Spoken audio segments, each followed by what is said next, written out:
guys, it's me again. You're going to get sick of my voice, not this long. I've been nominated for this hashtag van life vlog what's going around, the van life questions, 10 questions. Thanks Darren from Urban Motoma for nominating me. So we'll go ahead and get this done. So let's see. First one, number one, what is the make and model of your van? I have, as you've probably seen from my last video, I've got an 06 plate Transit Jumbo. It's one of the biggest ones I do. It was the last of the Mark 6. If you notice, I've just put it up for sale on the last vlog and it's sold. So deposit's down because obviously I'm building a new truck. So we're gonna see if we can get through these questions. What's the next one is, what is, no, done that one. Number two, how long did your van build take? Well,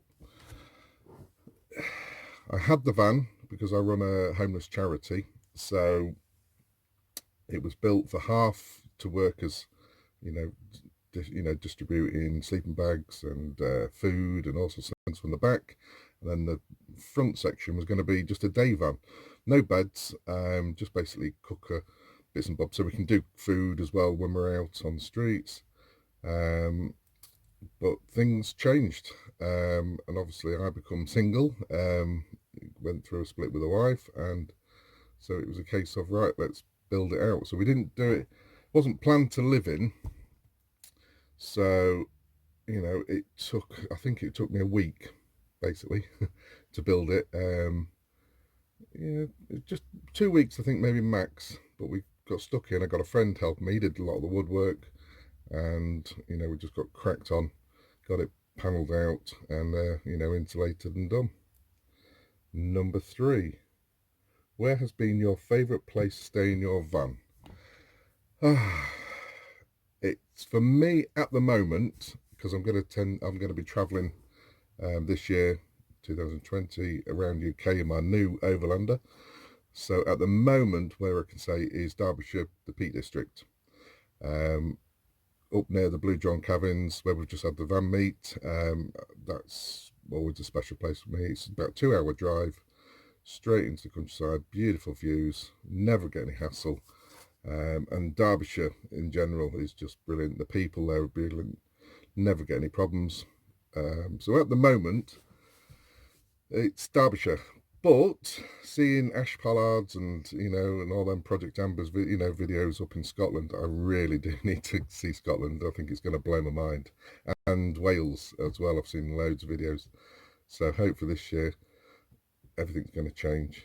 So next one, where has been the worst place you've stayed in your van?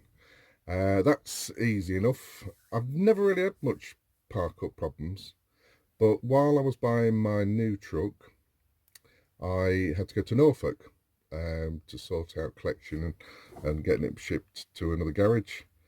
And while I was there, I was staying, it was not far from Norwich. It was in some sort of forest, and there's quite a few car parks around that area. I was warned about it's an active dogged area, but I've feared that before. Lincolnshire's supposed to be full of it, and I've never seen anything, so I never thought of anything of it. Anyway, I got there late one night. It was about 9:30, and as I pulled into this car park, must have been about 10 vehicles just rode at the back. So I thought, all right, yeah, this is the dogging spot. So I thought, right, spun it round, went to another car park, empty. And as soon as I parked up, just got into the back, all of a sudden a queue of cars from the last car park all followed me and basically sat around my van for 2 hours while I'm twitching at the curtains, shutting it and making sure the lights are off. So far, that's my worst. I wasn't scared, but yeah, it was a bit freaky. Well, they must have thought I was the entertainment. So yeah, that was about the worst so far, and that's been about 15 months. So I've never had a knock on a door or told to move, nothing yet. So that was the only one. What we get now, number 5. How many people have you had in your van at one time? Let me think. 3, 4, 5 really, I think. I've got a 3-seater and 2 seats in the back with seat belts. That's about it really. It's just normally me and my dog, and then every other weekend I have my 2 kids. So we don't really get too many in. So number 6, have you had any van disasters? Yes. Basically this van was off the road for a year while I was still running the homeless project. We had the dreaded Ford um, limp mode come on, and the error codes, which give you a list of 20 options what it could be, which are all the expensive ones: injectors, fuel pump, the lot. So we went from garage to garage to garage. Everyone garage was trying to help us, but every garage we went to was doing a little bit more damage and it wasn't getting fixed. And in the end, after a year, a friend's garage came up, well, not a garage, a company, and approached me and said, look, we're sick of this. You've got to get that van on the road. You can't get helping people. And they basically bought me a brand new engine, new fuel pump, new injectors, new everything, and just fitted it. Amazing, absolutely amazing they were. So that saved a lot of bacon because we was going down the injectors. We bought injectors, then we got robbed. The guy never delivered them, and there was £1,000, and we was fighting him for 6 months to try and get our money back. Having to fit new clutches, and the clutch went, and they wouldn't refund on that. And we had a disaster for about a year, but after that, amazing. We touch wood. We got through the other side of it. So I think that's the same for all Fords. They do have the disasters. So number 7, what is your favourite feature of your van? I had to think of this, and I was thinking, is it the solar? Is it the, insulation? What I've been watching other people say, but I think my new item I fitted was my Dometic freezer. I was always against them because there's so much money, absolutely so much money. And due to living in this van, I was using a cool box from Halfords, and it was literally just killing my batteries, even with solar, everything all day. So I had to unhook it at night. And I had that for a year. And one day I decided, do you know what? I'm going to bite the bullet. Let's get this, get a new fridge. Because it was a case of I was living in this now full time. I needed that luxury. It was the heat of the summer this year. So I ordered this fridge, and day one, it just transformed my life. I mean, to have a freezer box and eating ice creams at work, it was just amazing. My workmates were just, I was their best friend. Getting all the chalk ices out, in the daytime, it was just, it put my face, it was brilliant. Best thing I've ever bought, keeping food longer now. I'm not having to chuck anything. And it's a 80-litre one, so it's a lot bigger. So I can just stuff it, do my shopping once every 2 weeks and get as much in as I can. So yeah, it's got to be my fridge. Next one is number 8. What is your least favourite part about van life? I think like a lot of people, I think it's stigma. I mean, I haven't really noticed. My family's really good. My ex, with the kids, she's quite happy. As long as my kids are happy, they're fine. But I think we all notice it a little bit. When you're out and about. I think it's more for self builds where it looks. We get them little looks. If you was in a posh motorhome, no one takes a blind bit of notice. But I think for the more self build vehicles, what don't stand out so much. I think that's probably about the worst thing about van life, but I don't really take too much attention to it.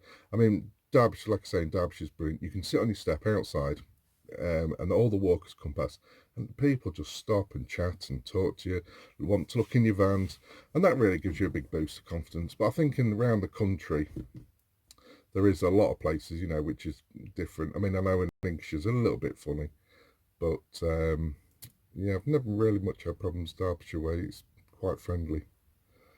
And what's the next one? What's your favourite part of van life? For me, community. I know a few others have sort of said that. For me, it made big changes for van life because before my van, when I sort of split with my wife and we sold the house, I bought a nearly new narrowboat, and I was living on that for a year with with my camper I've got now. So it was, it was great having it was a dream to have a narrowboat. But when I got there, I was just using the wash machine, having a shower, and just wanting to get in my van and just get out into the countryside. I met up with loads of new people. I mean, up in Derbyshire, you got Liam, Terrible, many others. We all started meeting up and just growing the community, And now my sister's involved. She loves it. She's got her own vehicle because she's been watching me and watching how many new friends I've made from it. Like just this weekend alone, it's just been non-stop, at this van meet up in Derbyshire. And it's just people have to be just coming to you out of the blue and just chatting to you. Even strangers, when you're parked up, coming up and talking to you.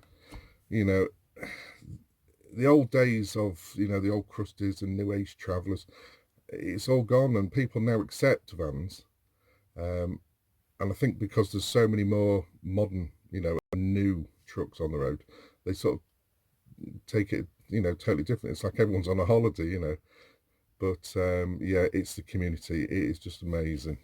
This is one thing why I've done YouTube. It's encouraged me because I've started helping people with van life through, because of my homeless project at Still Human Outreach, is I'm trying to help people now, encourage them, if they're having problems, they can't afford the rents, to look at alternative livings, and a van is another option, and I've helped quite a few now, which is brilliant. So, and I think we're number 10. Any tips for those about to embark on their van life adventures? I think that means sort of if they're going to go full time. Um, it's a tough one. I mean, I was sort of ready for it in a way. I knew sort of my marriage was sort of on the brink for a good few years, so I sort of had it in my head. But for someone new, I mean, it's if it's you. I think one of the trick is you're going to have to hire a vehicle.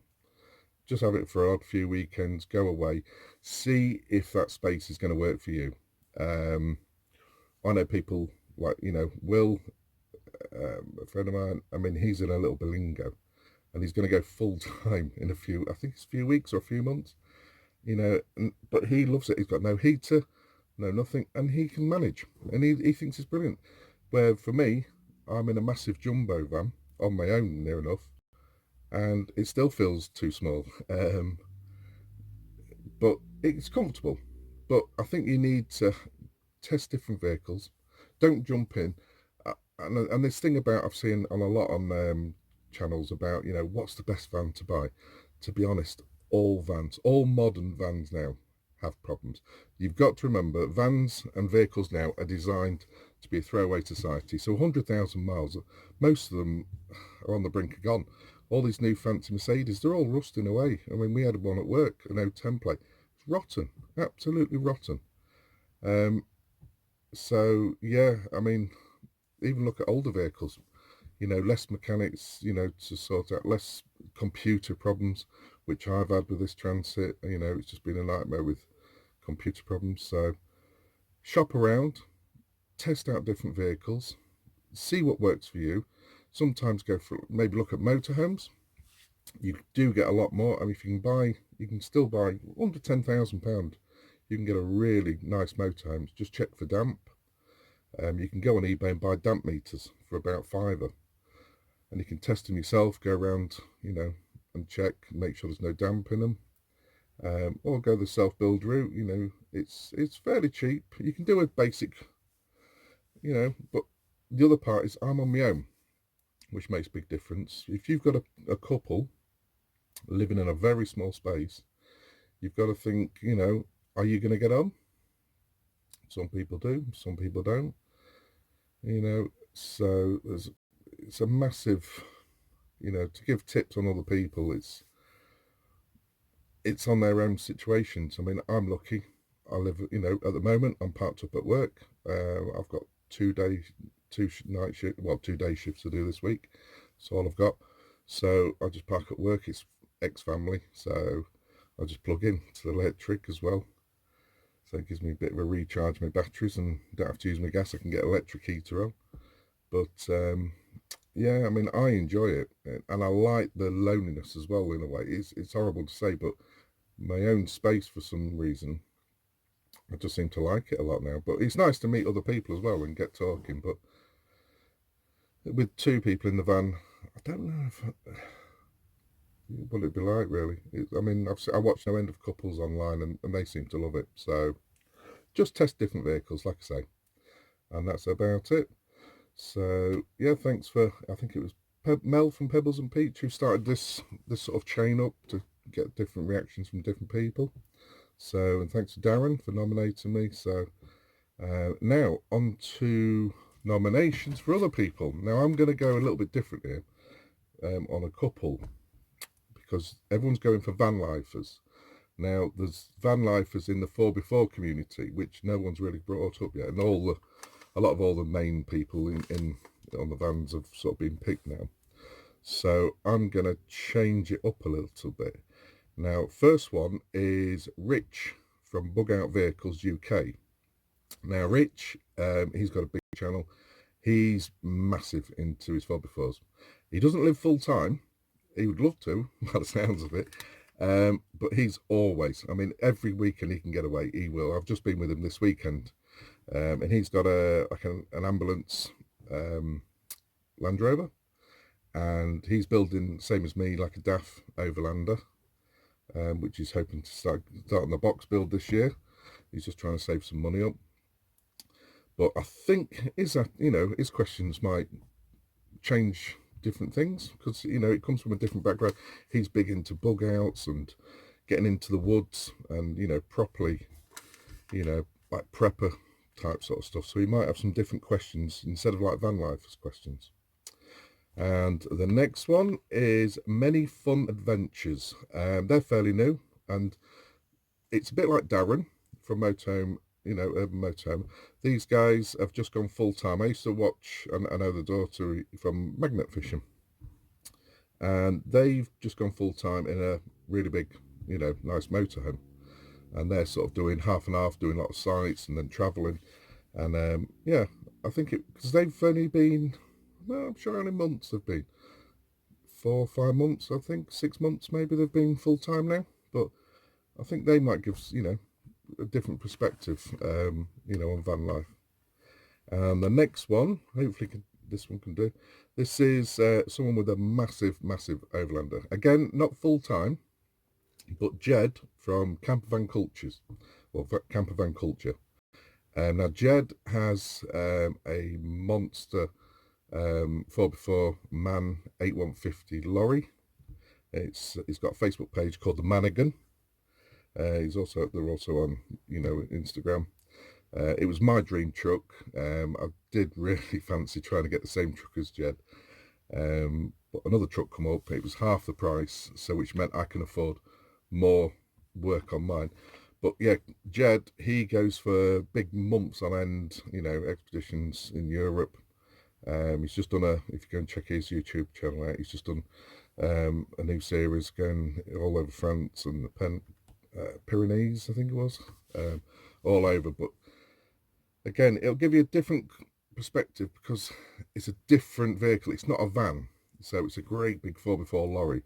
The same sort of thing. It's a motorhome body on a lorry, but I think you might get some different different replies from someone who's not driving around in a self-built van or a motorhome. So yeah, go and check them guys out. I'll link them in the description, and then just go and check them out, and I'll let them know, and we'll see from there. Right, okay, thanks a lot guys, see you again, cheers.